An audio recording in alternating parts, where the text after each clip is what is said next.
Olá, seja bem-vindo ao Cacoal Notícias, o seu site de informação com credibilidade. Aqui você acompanha tudo o que acontece no estado de Rondônia e no interior também com a gente, sempre com muita informação. Você pode acompanhar as nossas entrevistas pelos sites. Nós temos 19 sites em todo o estado de Rondônia. Você também pode nos acompanhar pela TV do Povo, na capital do estado de Rondônia, e também pela SIC TV, em Rolim de Moura.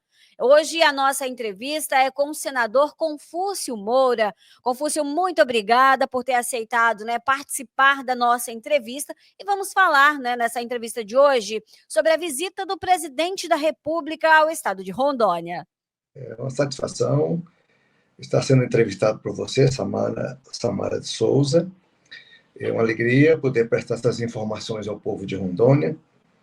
E realmente foi uma visita histórica, né? A primeira vez que o presidente, depois de eleito, vem ao estado de Rondônia trazendo vários ministros, né? Foram muitos ministros que vieram, todos aqueles que tinham obras a lançar aqui vieram presentes e tiveram a oportunidade de falar. Então, eu estou às suas ordens, vamos conversar. Senador, o primeiro passo, o senhor foi o grande, a grande pessoa por trás da visita do presidente ao estado de Rondônia. O presidente estava devendo essa visita ao Acre e a Rondônia. Eram os dois últimos estados a serem visitados pelo presidente Lula, né? Então, nós estávamos desde maio marcando essa agenda, mas em maio estava confirmado, mas com a morte do Papa, ele teve que ir lá para Roma assistir o funeral do Papa Francisco. Então, fomos adiando e teve muitas intercorrências no Brasil, muitas dificuldades. Ele só pôde ir agora, esse mês de agosto, né? Dia 8, ele realmente marcou, foi sexta-feira passada, e nós estivemos em Rio Branco do Acre e em Rondônia. Foi muito importante para o estado de Rondônia. O estado de Rondônia, não pode, de maneira nenhuma, trabalhar os prefeitos, os vereadores, o próprio governo do estado. Não pode virar as costas para o governo federal, seja ele quem for, porque a gente é dependente ainda de recursos externos, né? Os recursos do estado fazem o básico, mantém as estradas estaduais, mantém as escolas, a saúde, do jeito que é possível.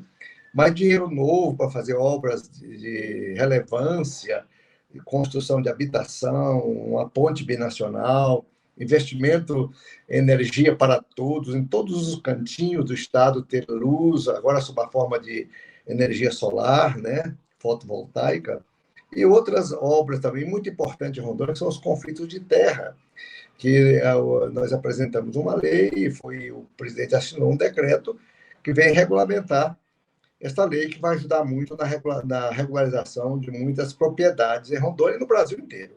Então, esse um objetivo grandioso para o estado de Rondônia. Foi 1,5 bilhão lançados assim ordinariamente, fora os recursos anteriores, fora o que foi aplicado nesses últimos 2 anos e meio, né? Então, eu estou muito satisfeito com a visita, foi muito importante a visita do presidente aqui.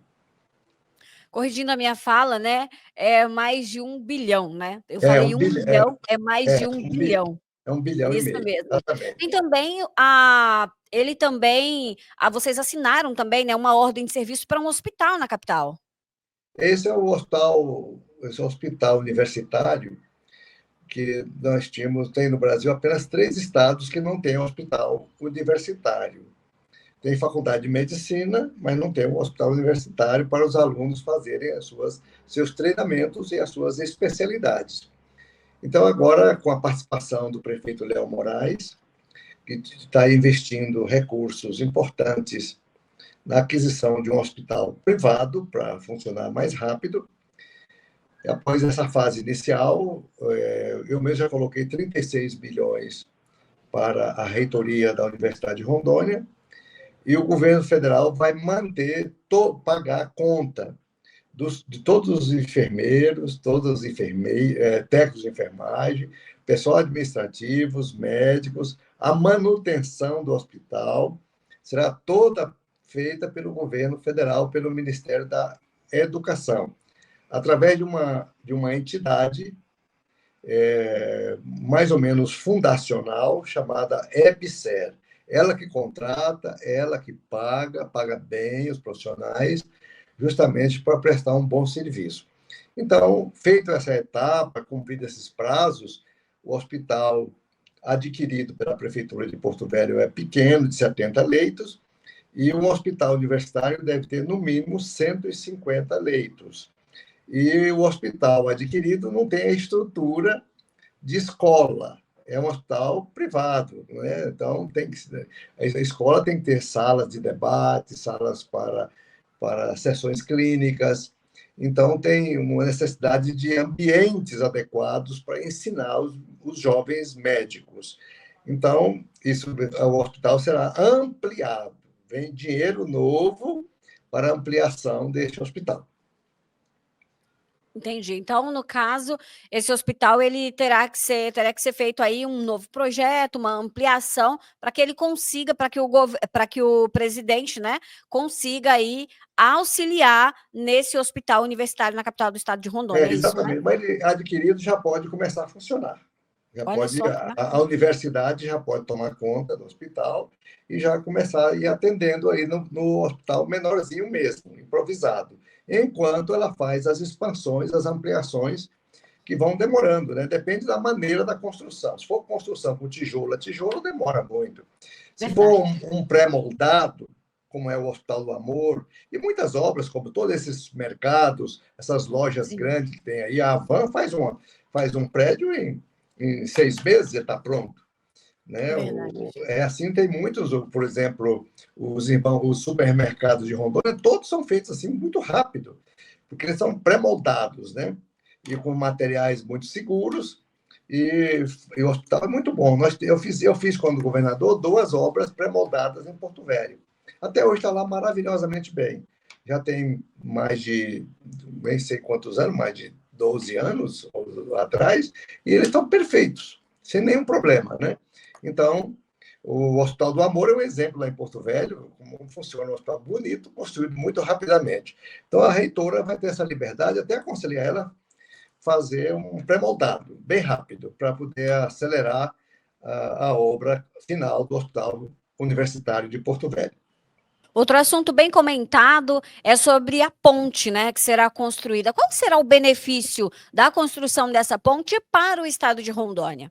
Essa ponte é uma ponte histórica, né? Ela foi prometida e assinada, esse acordo, em 1903, no Tratado de Petrópolis, feito por Barão de Rio Branco, naquele litígio que o Brasil teve com a Bolívia, lá atrás, que o Acre pertencia à Bolívia. E no acordo que o Brasil tomou conta do Acre, aí, em troca disso, foram feitos vários compromissos. Um deles era essa ponte, e o outro era a estrada de ferro. E a ponte tem, portanto, 121 anos ou 122 anos de início da promessa. Foram feitos vários acordos na década de 70 e nada foi feito. Agora, realmente, foi lançada a obra, foi dada a ordem de serviço. É uma ponte grande, de 425 milhões de reais, e que ela vai ligar uma ponte chamada Ponte Estaiada. A ponte estaiada é uma ponte bonita, né? Ela é feita e tem uns cabos de aços que sobe lá em cima, faz uma decoração. É um local, termina sendo um local turístico para fotografia. É muito bonita as pontes estaiadas. Nós temos uma aqui em Brasília, chamada Ponte JK, onde todo mundo vai tirar foto. Todo turista vai lá ver a ponte, né? Então, a ponte Guajará-Mirim será assim. Então, ela terá também a participação dos engenheiros bolivianos. A ponte binacional. Então, essa ponte binacional vai ter a participação. Ontem, lá no evento mesmo, o presidente Arce, Luiz Arce, da Bolívia, que também assinou o documento, e o governador do Beni, da província do Beni, que é o doutor Alejandro Huerda. Ele que também estiveram presentes no evento, foi muito comemorado, né? Os bolivianos precisam mais dela. E essa ponte significa um corredor de integração latino-americana. A ponte em si, ela não quer dizer, não fala nada. A ponte em si não vale nada. Ela só é uma passagem de gente. Se for feito só a ponte como está lá hoje, não resolve coisa nenhuma. Precisamos além da ponte, abrir novas rodovias e ferrovias integra o Brasil, passa talvez uma nova rodovia, com o tempo será feita, que passa de Ariquemes, cortando por dentro, passa em Buriti, sai em Nova Mamoré e Guajará-Mirim, economizando 300 quilômetros de trecho. Aí entra na Bolívia e vai embora, sobe os Andes e vai parar no Peru, nos portos chineses que tem lá agora, esperando as cargas e as mercadorias. Então, será uma integração latino-americana. Isso foi muito debatido. Essa integração foi objeto de muitas excursões de rondonienses históricos, livros escritos, por exemplo, Luiz Tourinho, da Federação das Indústrias, fez uma expedição linda, isso há uns 40 anos atrás, com empresários rondonienses, que fizeram isso no carro, olhando a necessidade disso. Ele escreveu um livro, ele já é falecido. E há 20, 22 anos, por aí afora, Miguel de Souza, que é um engenheiro da Federação das Indústrias de Rondônia, que mais tarde foi vice-governador de Rondônia e deputado federal, escreveu também um livro e fez outra expedição. E a Simone Tebet, ela projetou para o presidente que nós precisamos fazer essa integração de vizinhança, que nós queremos exportar nossos produtos para a China, queremos exportar nossos produtos para os Estados Unidos, não é? E esquecemos nossos vizinhos aí, Bolívia, tem a população grande, o Peru, a Argentina, não é? O Chile, a Colômbia, o Equador, todos são vizinhos nossos. Então, nós podemos exportar nossas mercadorias para os nossos vizinhos. Você está vendo o apuro que o Brasil está tendo agora com os Estados Unidos, né? Com esses tarifados. Sim.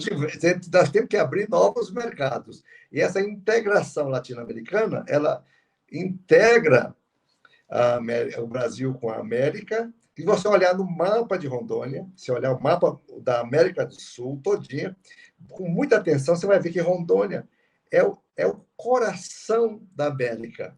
Ela está bem no centro, fosse o coração.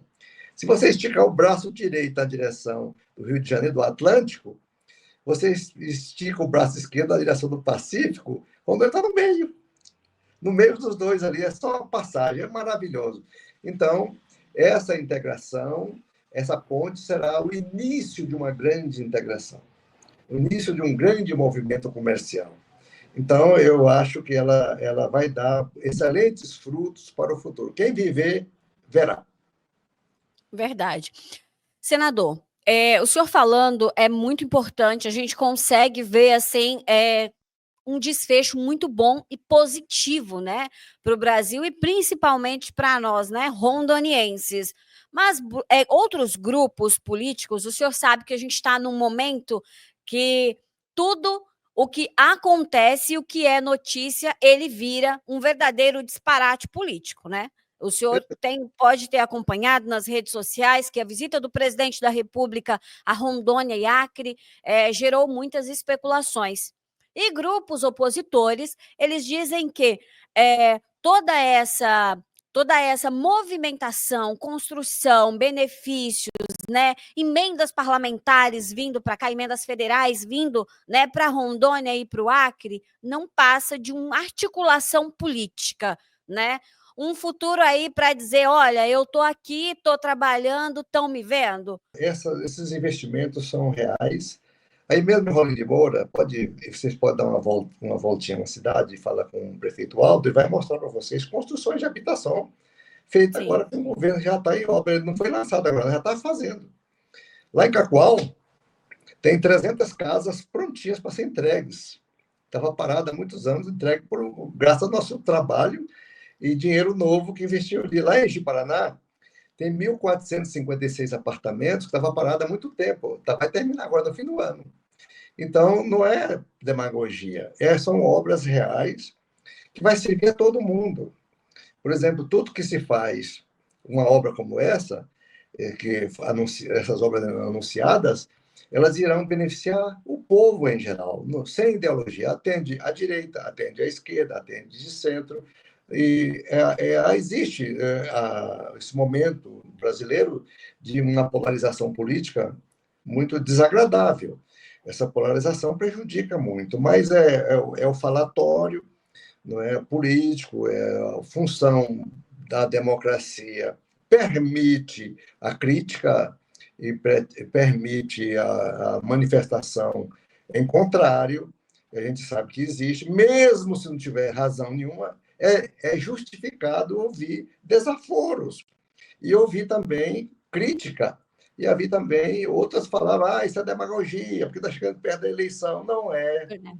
São obras tão consistentes, tão grandes, tão sólidas, que não é uma obra eleitoreira, assim, que é em época de campanha, né? Campanha vai ser ano que vem, ela abre os debates a partir do dia 15 de agosto do ano que vem. Então, tem muito tempo ainda pela frente. Então, são obras que eu mesmo venho trabalhando nela há muito tempo e toda a bancada está interessada. Todos os parlamentares que apoiam o presidente Lula ou que não apoiam concordam com essas obras e ninguém é contrário.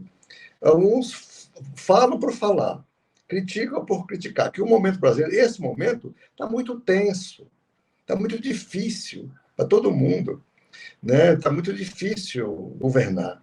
E o Brasil, assim falando sinceramente para vocês, ano passado eu fui relator da Lei de Diretriz Orçamentária. Eu entrei nos grandes números brasileiros, né?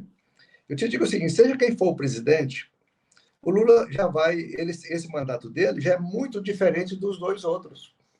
Muito diferente. O Congresso hoje tem uma força que ele não sabia. O orçamento hoje está na mão do Congresso, não está na mão do presidente. O dinheiro que ele sobra para ele é muito pouco para investimentos. E no próximo presidente vai ter menos recursos.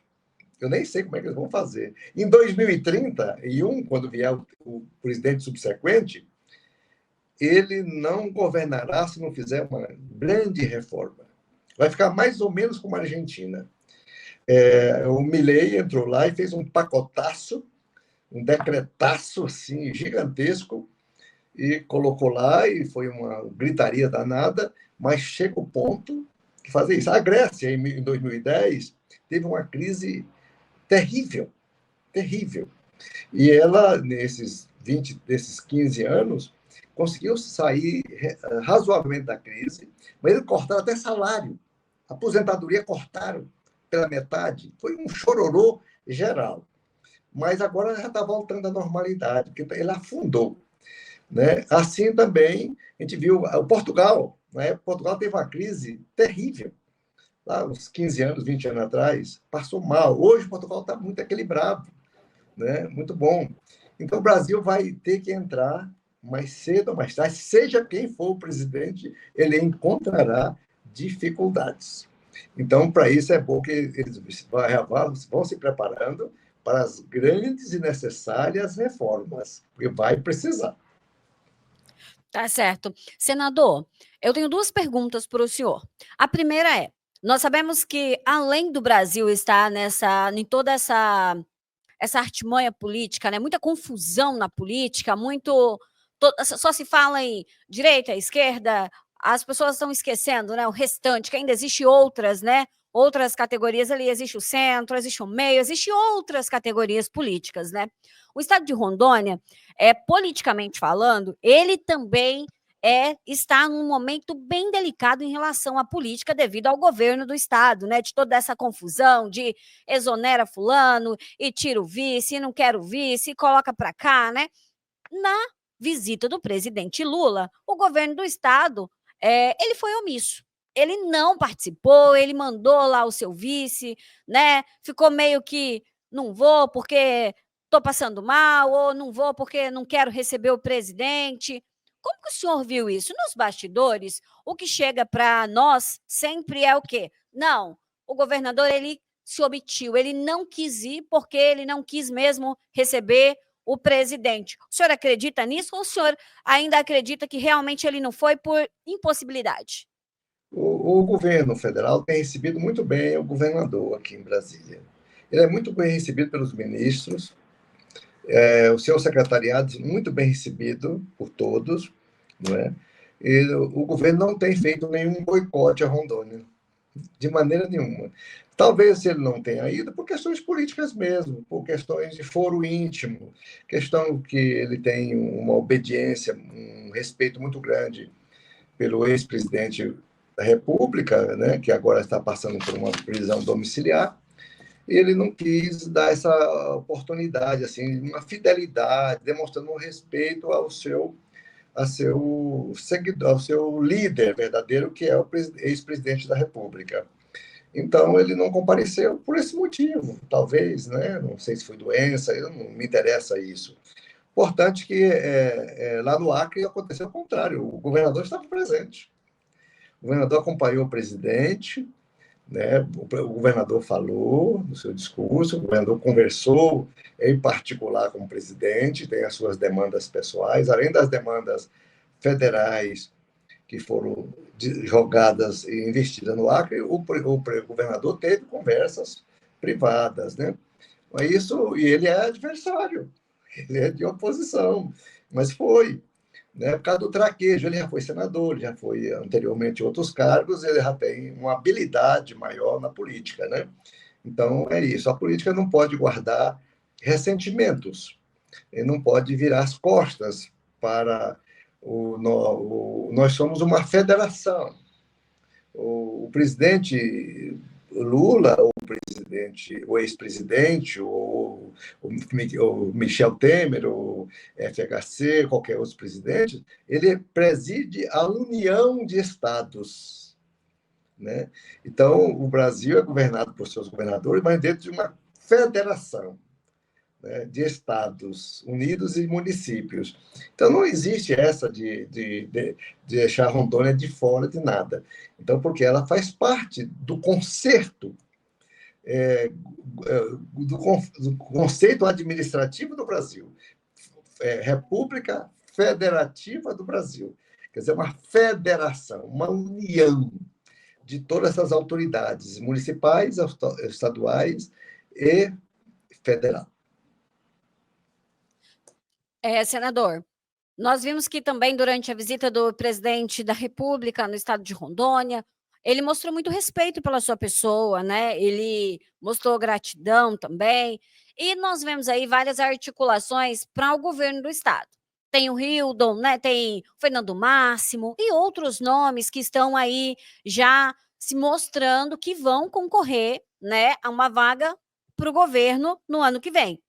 Porém, nós não vimos ainda uma base aliada do presidente da República, né, aqui no estado. O senhor seria esse possível nome? O senhor seria esse possível candidato ao governo do estado? A população pode esperar aí sentir uma pontinha de esperança que o senhor pode se lançar aí como governador? Eu vou deixar essa resposta para dar em janeiro, né? Eu estou Ai, olhando não vale. janeiro Vale, senador. porque eu estou analisando ainda o ambiente político, né? Certo. Eu já tenho vou completar 34 anos de atividade política ininterrupta no estado, Sim. né? Eu sou o político assim na ativa hoje mais longevo, né, de todos. Então eu não posso assim não, o fato de ganhar ou perder é natural na disputa, isso não tem problema nenhum. Ganhar ou perder é uma circunstância. Mas eu tenho que analisar ainda a cabeça do povo rondoniense. Se a É. cabeça do povo rondoniense, como é que ela está? Se ela estiver totalmente virada para a extrema-direita, eu não tenho mais ambiente de disputa eleitoral. Se ela tiver razoável, com um percentual de 20, 25 de extremistas de direita, e os outros de centro e aqueles que votaram no ex-presidente, mas que estão hoje já cansados dessa pendenga de polarização, isso cansa também. Eu gosto de ficar, eu sou radical, eu não gosto de fulano, eu não gosto de fulano, eu falo mal de fulano, aquele cara não presta, aquele cara é um vagabundo, aquele cara é um corrupto, ele só vive desse xingatório. Isso não resolve absolutamente nada, né? Então, eu estou nessa fase de análise, né? Primeiro, a idade minha, que não permite ficar assim em aventuras, né? Embora eu gosto de disputar eleição. Desde que eu comecei a disputar, eu nunca parei. São muitas eleições, já 10 campanhas, né? Então, é muita coisa. Então, nós vamos deixar essa resposta para você. Eu prometo que lá para o mês de janeiro você me entra Comigo que Vou eu já dou. cobrar, hein? Eu te dou Eu vou aí cobrar. em primeira mão se eu serei candidato ou não, apoiarei outro nome sem nenhum problema, né? E aí eu não tenho essas paixões mortais, tem que ser eu, tem que ser eu, tem que ser eu. Não, não, isso é besteira. Então tem que ser aquele que realmente governe bem o estado de Rondônia, né? Governe bem o Verdade. estado de Rondônia com pensamento de futuro. Senão Rondônia fica aí um estado capenga, vai chegando ao ponto que ele se estabiliza. A população de Rondônia, os pequenos produtores e outros produtores estão vendendo seus imóveis, seus lotes, e estão indo embora. Não estão ficando em Rondônia, grande parte está indo embora. A população de Rondônia, que era quase 1.800.000, só está 1.500.000 e poucos habitantes, 1.600.000. Perdemos 200 e poucos mil habitantes no estado. Quase todos os municípios diminuiu a população. Então, o que é isso? O que está havendo? É bom estudar isso. O que está havendo? Onde é que está indo esse povo de Rondônia? Perdemos aí, né, em 10 anos, em vez de aumentar a população, nós diminuímos a população. Então, alguma coisa está acontecendo. Então, a gente precisa de tornar Rondônia um estado geograficamente grande, populacionalmente pequeno, mas ser um estado robusto, um estado de uma educação maravilhosa, onde todo mundo, o governador, chame os prefeitos, não vire as costas para nenhum prefeito. Vamos alavancar a qualidade da educação, vamos injetar tecnologia no nosso estado, vamos incentivar, abraçar a inovação. Um agradecimento pela oportunidade de falar para muita gente, colocar esses vídeos no ar para rodar por aí afora, não é? Essa questão de eu ser o único parlamentar que defende o atual governo, eu explico para vocês que é em decorrência de nós estarmos no governo. Nós temos a ministra Simone Tebet, ministra do Planejamento, um cargo muito honroso no governo. Nós temos o Renan Filho, que é ministro dos Transportes, que tem feito muito por Rondônia, é do MDB também. E temos o ministro Jader Filho, que é ministro da cidade, que cuida da habitação, saneamento, tudo isso. Né? Em Cacoal, por exemplo, Cacoal recebeu um investimento recente, através do meu trabalho, junto com o prefeito Fúria, nós fizemos um investimento de, eu vou errar aqui o valor, que eu não tenho o número exato, em torno de 50 milhões, um pouco mais, um pouco menos, para investimento na área de saneamento básico lá em Cacoal, está em obra já. Então, esse trabalho que nós fazemos é fundamental para o estado de Rondônia, e eu apoio o governo atual, porque seria um contrassenso não apoiar, porque nós estamos no governo, com nossos ministros em cargos importantes. Como é que eu vou ser contra, gente? Não tem. Então, nós estamos levando, benefício.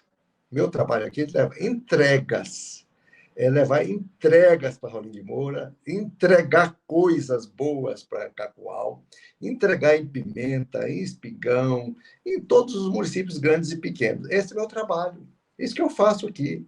Então, eu não entro em briga de crítica, de comentários desagradáveis, eu nem respondo, não leio, não brigo com ninguém. Cada um se expressa como quer. Um agradecimento, muito obrigado pela oportunidade, eu estou satisfeito. Muito obrigado. Obrigada, senador. Obrigada mais uma vez por ter aceitado participar aqui do Cacoal Notícias. E você pode acompanhar essa entrevista na íntegra com o senador Confúcio Moura, pela TV do Povo, na capital do estado de Rondônia, em Porto Velho, também pela SIC TV, na cidade de Rolim de Moura, e, é claro, nos nossos 19 sites em todo o estado de Rondônia. Daqui a pouquinho você terá essa notícia em primeira mão em todos os nossos sites. Já aproveitamos e convidamos você para nos acompanhar pelas nossas redes sociais, pelo YouTube, pelo Facebook e também pelo Instagram. Muito obrigada e nós voltamos a qualquer momento com mais uma rodada de entrevista.